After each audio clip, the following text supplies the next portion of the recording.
Salve a tutti e benvenuti su Origini Ancestrali. In questo nuovo video ci addentreremo ancora più in profondità nella vera storia della Russia.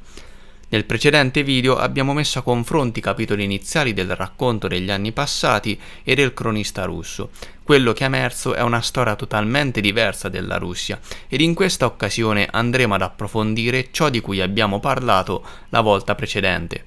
Abbiamo compreso che il racconto degli anni passati è una cronaca che ripropone la storia della Russia in una forma altamente distorta, con lo scopo voluto di appoggiare la nuova ideologia politica filo-occidentale introdotta dai Romanov, che salirono al potere nella Russia nel XVI-XVII secolo. Il cronista russo era la cronaca simbolo della nobiltà russa del tempo e riflette le idee della parte colta della società russa sull'antica storia del loro popolo, che esisteva a Mosca anche prima della creazione della versione Romanov della storia della Rus di Kiev, creata, ricordiamolo, soltanto a cavallo tra il XVII e XVIII secolo. In generale, il cronista russo aderisce alla già errata cronologia scarigeriana della storia mondiale, come abbiamo menzionato nel video precedente, e questo non sorprende, dal momento in cui, nel 1694, quando fu scritto il cronista russo, la versione storica cronologica di Scaligiore Petavius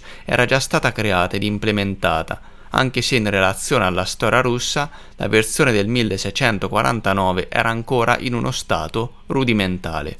Soltanto più avanti verrà migliorata e finalizzata dagli storici tedeschi dei Romanov, Miller, Schlosser, Bayer e altri, arrivati proprio dalla Germania su iniziativa dei Romanov nel XVIII secolo. Quindi, nelle cronache russe si può trovare molto di ciò che è stato successivamente cancellato dalla storia russa.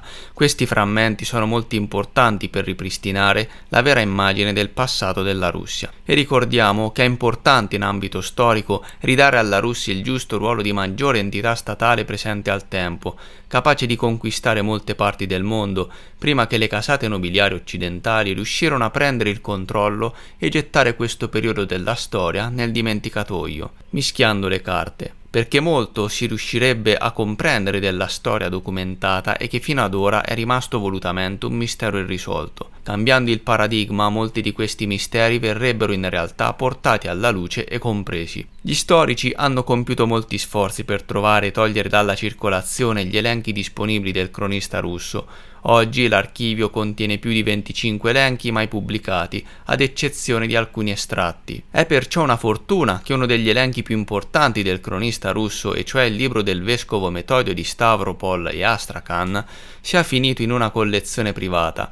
Grazie a questo ha evitato il destino riservato agli altri elenchi finiti nelle mani degli storici, la distruzione totale. Detto questo, torniamo ai capitoli iniziali del cronista russo, andando ad analizzare meglio ciò che abbiamo visto nella precedente puntata. La storia inizia con il fatto che i discendenti del biblico Jafet, i cui nomi sono Sciti e Zardan, si stabilirono con i loro compagni di tribù vicino al Mar Nero, chiamando la loro regione Grande Scizia. Dal punto di vista della nuova cronologia, saremmo nel periodo in cui l'impero iniziò ad espandersi oltre il suo focolare, che, ricordiamolo, è originario della valle del Nilo in Egitto. I popoli di razza bianca iniziarono a diffondersi lungo le rive del Mediterraneo e del Mar Nero e di fiumi che vi scorrono. Secondo la nuova cronologia siamo nei secoli 9 e 11 d.C. o leggermente prima.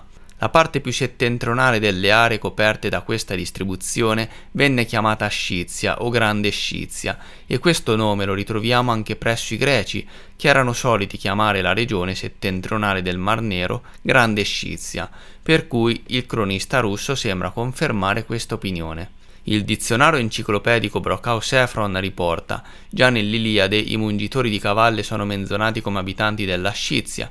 Questo nome si trova per la prima volta in Esiodo, poi in Alceo, Simonide, Eschilo, Ecateo e Ellanico. Il libro quarto di Erodoto contiene importanti notizie sulla Scizia e gli Sciti. Anche scrittori greci e romani successivi scrissero della Scizia, come Tolomeo, Tacito, Strabone e altri, ma solo il libro di Erodoto rimane la fonte più preziosa e ricca sulla Scizia. Erodoto fu il primo a distinguere la Scizia come un territorio speciale con determinati confini e spazi dal concetto generale di terra che si trova a nord, nord-ovest e nord-est dal Mar Nero, che prima di lui era designata con il nome di Scizia. Erodoto chiama i confini della Scizia, a ovest e a sud-ovest il Danubio e le Terre, sui contrafforti occidentali e meridionali dei Carpazi una linea lungo la sponda settentrionale del ponte Oxino, e cioè il Mar Nero, la penisola Tauride, e cioè la Crimea, e la sponda settentrionale del Mar d'Azov, a est il fiume Tanaid, con il quale intendi il Don o il Donez o entrambi questi fiumi. Nel nord le terre dei Melancleni, degli Androfagi e dei Neuroni, seguendo quest'ordine da est a ovest. Quindi le informazioni antiche sulla Scizia sono completamente coerenti con quanto scritto nelle cronache russe. La Scizia è ai dintorni del Mar Nero, o meglio la regione settentrionale del Mar Nero. La situazione si fa ancora più interessante con Zardan. Questo nome non si trova sulle mappe antiche, a quanto pare questa è la parola araba Sardun, che significa freddo estremo, freddo. La radice è Sadradal, il suono giardino è assente nella lingua russa, ma può essere trasmesso attraverso le lettere Z o S. Quindi Sciti e Zardan potrebbe originariamente significare fredda e ghiacciata Scizia. Ed è proprio questo che gli autori antichi scrivono su questa regione. La Scizia è descritta come un paese molto freddo.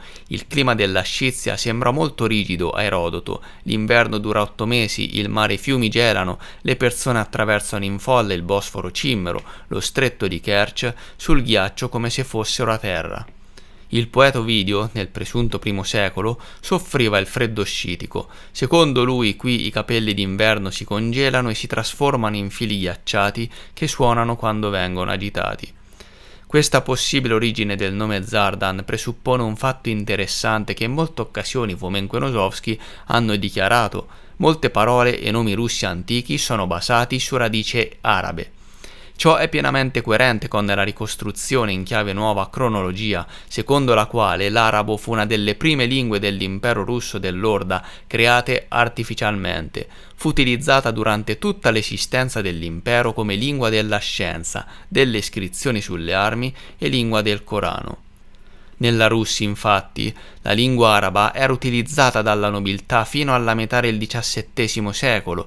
Parole apparentemente native russe come allarme, in arabo proclamare, mago, in arabo santo, yakont, in arabo diamante, pietra preziosa, il nome del fiume Angara, che significa fiume in arabo, eccetera, sono probabilmente di origine araba.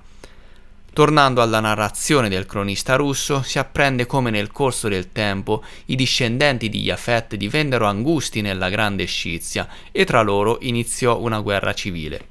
A quel tempo regnavano su di loro i capi tra i loro parenti, 5 figli di un padre, i cui nomi erano i seguenti: il primo Sloven, il secondo Rus, il terzo Bolgar, il quarto Koman, il quinto Ister.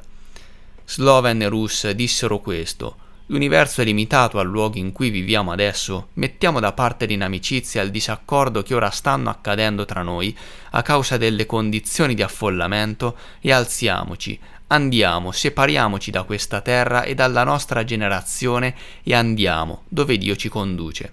Sloven e Russi insieme alle loro famiglie lasciarono il Pontus e Oxinos e il Mar Nero, girarono per l'universo, cioè le terre, e come aquile dalle ali affilate sorvolarono molte terre deserte, cercando un posto per se stessi, ma da nessuna parte riuscirono a trovare un posto secondo il loro cuore. Per 14 anni camminarono per terre deserte fino a raggiungere un certo grande lago chiamato Moisco, che Sloven in seguito ribattezzò Irmer.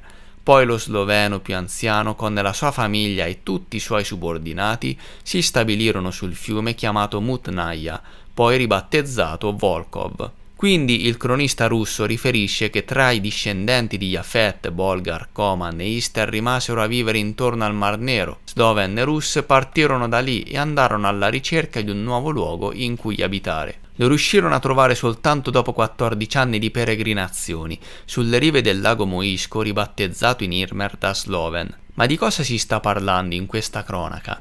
I nomi dei fratelli Bolgar, Ister e Koman corrispondono in realtà agli antichi nomi geografici che designavano le zone attorno al Mar Nero. Bolgar, ad esempio, è il corso inferiore del Volga, da cui prende il suo nome Volga, la V fa la sua transizione in B, quindi Volga, Bolgar. e del Don. Successivamente questo nome si trasferì sulla costa occidentale del Mar Nero. Ister è il nome precedente della costa del Danubio. Oggi vi si trovano Austria, Ungheria, Serbia, Romania e Moldavia. Istir, ISTR, infatti, è l'antico nome del fiume Danubio. Coman invece è la regione meridionale del Mar Nero, l'Asia Minore. Comana Pontius in tempi antichi era una famosa e ricca città dell'Asia Minore. Da questi luoghi prendono origine i nomi delle tribù che rimasero a vivere attorno al Mar Nero, come ci dice il cronista russo. Le altre due tribù, slovene russe e sloveni e russi, lasciarono il Mar Nero per cercare nuovi posti in cui stabilirsi e dopo 14 anni di vagabondaggio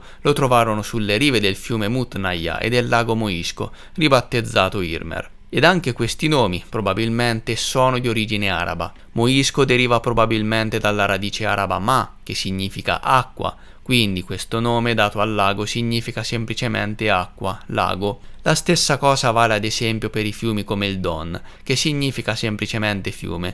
Quindi, quando nelle cronache si parla del Don, infatti non bisogna dar nulla per scontato, può significare qualsiasi fiume. Una volta che queste due tribù si stabilirono sulle rive del lago, lo ribattezzarono Irmer, anch'esso di origine araba probabilmente, derivato dalla radice araba RMR, Ain Mim Ra, che significa abitare, vivere a lungo, popolare, colonizzare, sviluppare, coltivare la terra, restaurare, edificare. L'arabo Ain, una leggera P simile alla R inglese, può essere espresso nelle lettere russe P o A.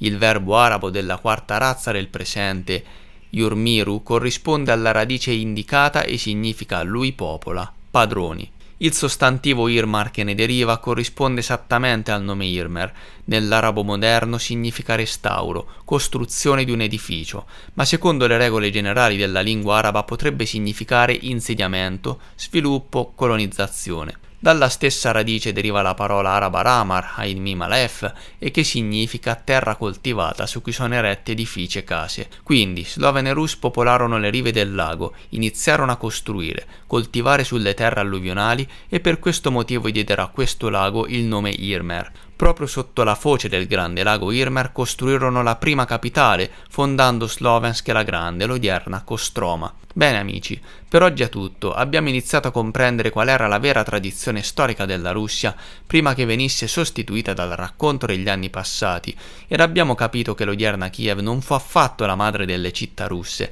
la capitale della Rus, perché in realtà questa fu Slovensk la Grande, l'odierna Kostroma, ma vedremo tutto nel prossimo video.